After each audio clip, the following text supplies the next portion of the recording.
Hello and welcome. We are here at the World Economic Forum in Davos at the India Today studios, and our first guest for this special coverage, Sadhguru Jangi Vasudev. Sadhguruji, welcome. And Namaskaram. I think it's particularly fortuitous that we're inaugurating the studio at Davos with your presence and with this interview. So thank you for your time. Namaskaram. What is it that you're making of a very different climate from what we are used to? Usually this is in January when there's a lot of snow. I remember the last interview we did at the Davos lake. That was quite magical. Now it's very different. That was a frozen lake and now everything is warmer. Maybe warmer than it should be. But they told me just yesterday it was cold and raining, so okay. It's beautiful out here. So you're here in Davos to push the Save Soil campaign. Especially for me, it's very beautiful because last 20 days I've been riding motorcycles in Arabian deserts. This is nice. That was melting me down. So what's the message you come to Davos with? You've been on this trip, 100 days, 27 countries, Save Soil campaign. What's been the feedback so far and what's your message to Davos? Well, the response on ground from the people has been spectacular, and also from most administrations. Almost every country we have met the agriculture ministers and environment ministers. 74 nations till now have either signed up or given declarations that they will implement Save Soil policies in their nations, which is never before kind of response for this aspect. And I also addressed the COP15 in Ivory Coast, where 197 nations participated. We've definitely shifted the narrative towards soil in just 2 months' time, because till 3 to 4 months ago, nobody was talking about soil. Now soil has become the agenda in one of the COPs. And here also in the Economic Forum, who would think Economic Forum will discuss soil, but this time there is some discussion and debate about soil. So give us a key sense of your message as far as saving the soil is concerned. The challenges that you've been encountering in your travels and your solutions for them. See, when we say soil, what I've realized in the last 2.5 years, I've been in conversations with various agriculture ministries around the world. 85% of the nations still treat soil as an inert substance that they could fix by adding a chemical or taking away a chemical. But soil is the largest living system in the universe, not just on this planet. There isn't another place like this 15 to 18 inches of topsoil, which is the cream of this planet, where all life is manufactured. For you and me, the foundation life is what is in the soil. But unfortunately, we are treating it as a resource when it is actually the very source of our life. So what is the problem with soil? What has happened is just this: the organic content in the soil is depleting because you just look at any farm. What is your picture of a farm today? Large acres of plowed land, all right? So essentially, there is no plant life and there is no animal life on the farm in the last 70, 80 years' time. Because of this, there is no organic content, because the only two sources of organic content on this planet are plant life and animal life. Without these two, there is no organic content. Plant life has gone out of farms because we want to plow every inch of it. Animal life has gone out of it because, machines have come in to do the work. So there is no replacement of organic content. Organic content means essentially it is the food for the organisms. These organisms are in zillions of numbers and millions of species. A handful of soil could have anywhere between 8 to 10 billion organisms. That's how rich it is. Even your very body is 60% microbial life, only 40% your parental genetic. When this is the makeup of life, this is how life is made. Unfortunately, we've been starving the microorganisms and they are depleting at a rate which is unacceptable. That is, according to UNFAO, about 27,000 species of organisms are going extinct per year. At this rate, in another 25 to 40 years, we will come to a place, even if we want to regenerate soil, we won't be able to do it because that much biodiversity loss would have happened. So right now, if we don't act with the necessary policies, In another 20, 25 years, it could be too late. So this is why the Save Soil movement, people are thinking, earlier I was talking about trees, then rivers, now soil. No, we were planting trees in the soil. In a tropical nation, rivers flow out of the soil. There are no ice caps in the mountains of southern India or anywhere except 4% of the water in India. Everything else is monsoon rain. Monsoon that happens for 70 to 90 days. This has to stay in the soil for 365 days and flow as rivers and fill the ponds, fill the aquifers, everything. That is not happening. When rain comes, there is a flood.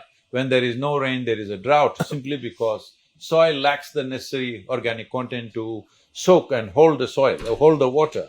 Right now, water comes and runs away horizontally on the surface, further denuding the soil.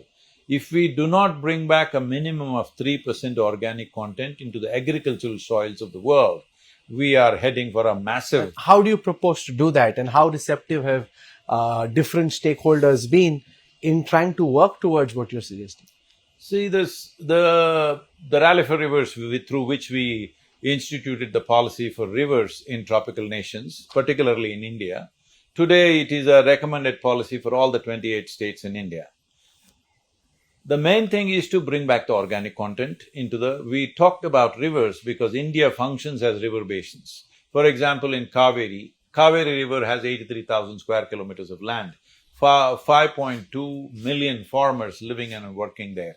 So we have been implementing this project called Kaveri Calling, through which we have planted about 67 million trees in farmlands. That is not just trees, this is not afforestation, this is tree-based agriculture.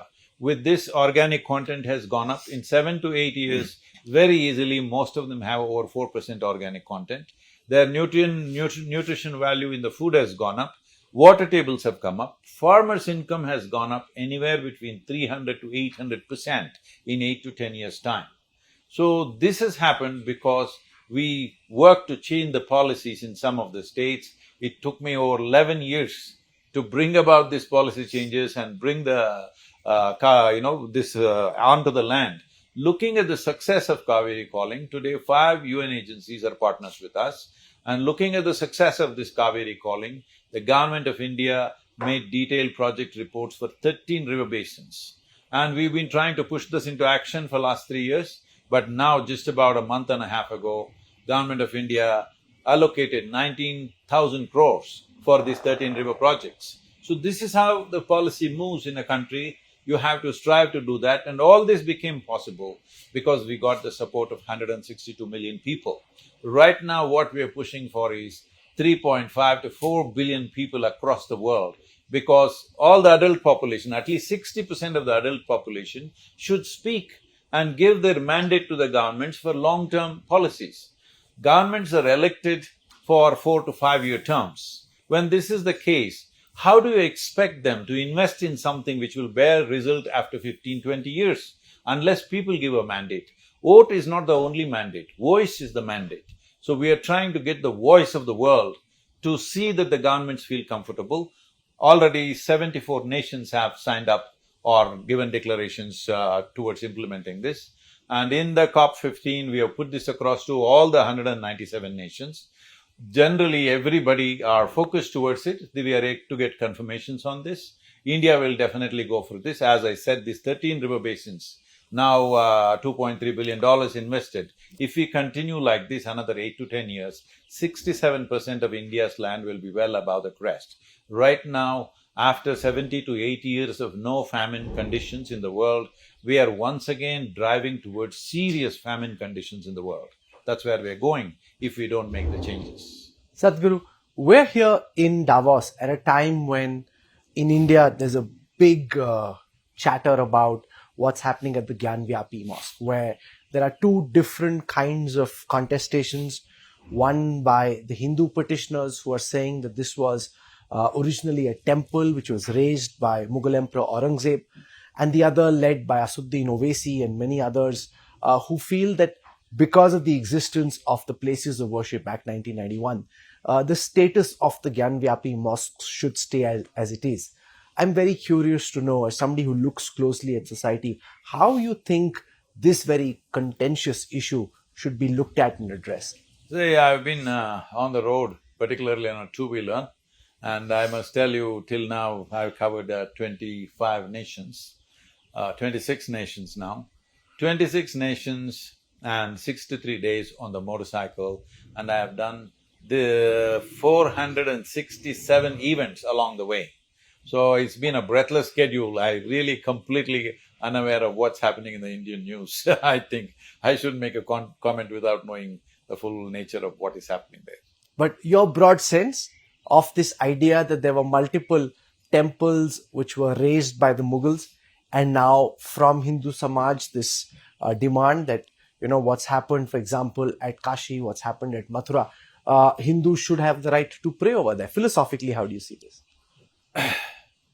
See, thousands of temples were razed to ground during invasions. Well, we couldn't protect them then.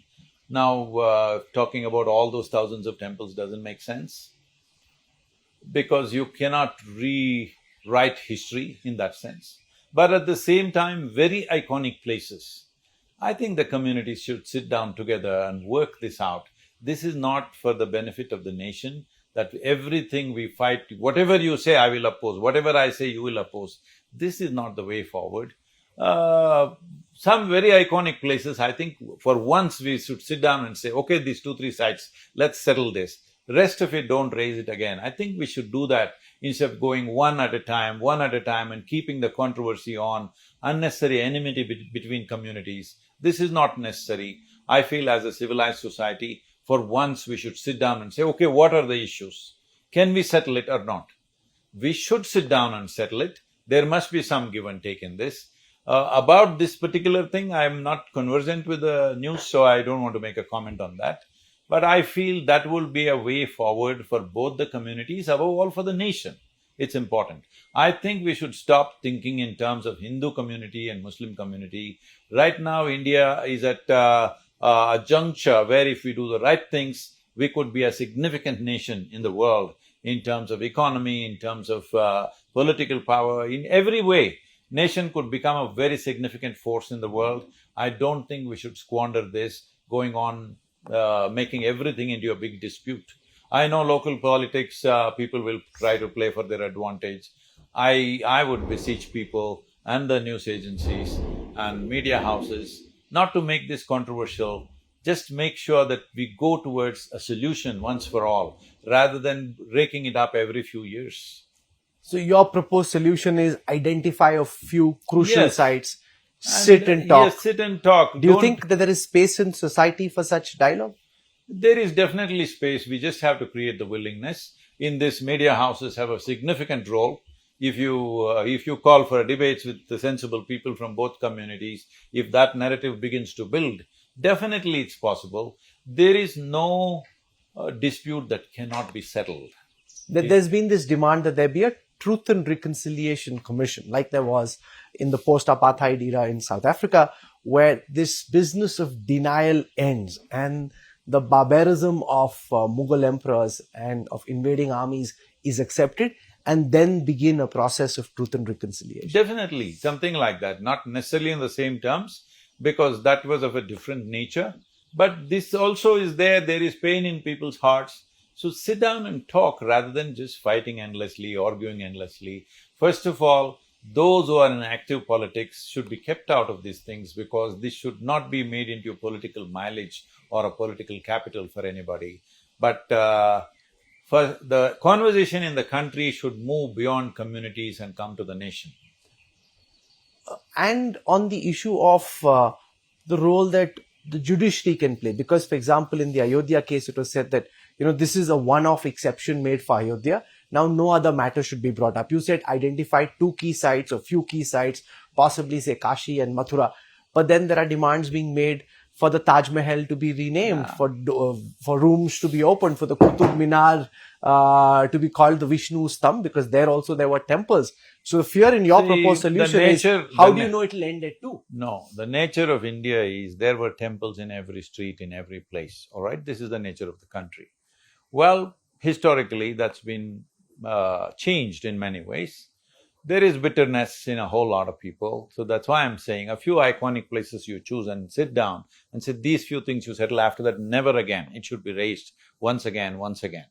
At the same time, whatever historical blunders or cruelties that have happened, there must be some kind of, if not, I'm not even asking for apologies or anything because there are no Mughals sitting there to apologize for you.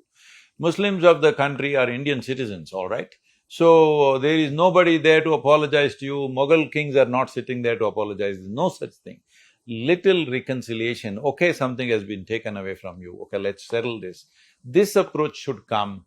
Above all, we must settle these things quickly if you want nation to move ahead. And anyway, even if you want to build a temple or a mosque, you need soil. So let's talk soil, Rahul. Yeah, sure. No, of course, we spoke about soil at length in the beginning. I'm curious to know your ideas on this big South versus North contestation on the language war. It started with a Bollywood star demanding that Hindi be pushed, and then there was a big pushback from Southern stars. Your idea on… the nation was formed in a certain way. When you form linguistic states, as language as the basis of dividing states, it is a natural promise all languages will be respected. Please keep it that way. Don't try to change the fundamental ethos of the nation just because a certain language has more population and you think you must push them down. This will not work. So if you go by that, always majority should push everybody down, that is not the nature of India. That is not the nature of India, whether in terms of religion or language or community, whatever. That is not the nature of our nation. Majority has some pains, we can sit down and discuss that, but when it comes to language, we formed states on linguistic basis. That means all languages will have equal place in the country. Well, some people think if you make everything into one language, India will prosper. I don't see it that way. It is very important to create a language, it has taken thousands of years. We must understand, like Tamil, Kannada, Telugu, Malayalam, these languages have more literature than Hindi probably. So you cannot suddenly say they must go and everywhere everybody speak Hindi, that's not going to work. So what is the national language?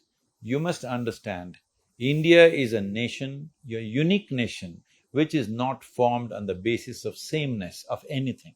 Not sameness of religion, sameness of race, sameness of language, sameness of nothing. We are a kaleidoscope. That's our attraction. We must see how to make the kaleidoscope really attractive and wonderful. That kaleidoscope is not in conflict. That has always been the nature of the country and we must keep it that way. That is the beauty, that is the biggest draw for the future. If you want to draw the world towards India, not because everybody speaks one language, because every few miles somebody is speaking a different language, that is the attraction. Okay, so now how much of the Save Soil journey is still left after the World Economic Forum concludes? Where do you, Sadhguru, go from here with this journey? So just now I came from UAE, I've been traveling through 27 nations, through Europe, Central Asia, Arabia, and in UAE I've broken it for 2 days to be here. Now I go back to UAE and ride up to Muscat, and from Muscat I'm taking a small boat along with my motorcycle to Jamnagar, and from Jamnagar I'm riding to Ahmedabad, Jaipur, Delhi, and then further down south through 12 states. Almost all the states' chief ministers are participating because in the last 60 days, the narrative on the planet has changed. Because till now, according to the social media metrics, about 2.1 billion people have spoken about soil. I want another 2 billion, you must make sure it happens. Well, it'll happen soon in the back of this interview, and I'm sure many more will get to know what you've been doing, and we wish you all the best for your journey. Sadhguru Jagu for joining us over here. Thank you very much, Sadhguru. Thank you. If you like the video, do like, comment, share and subscribe.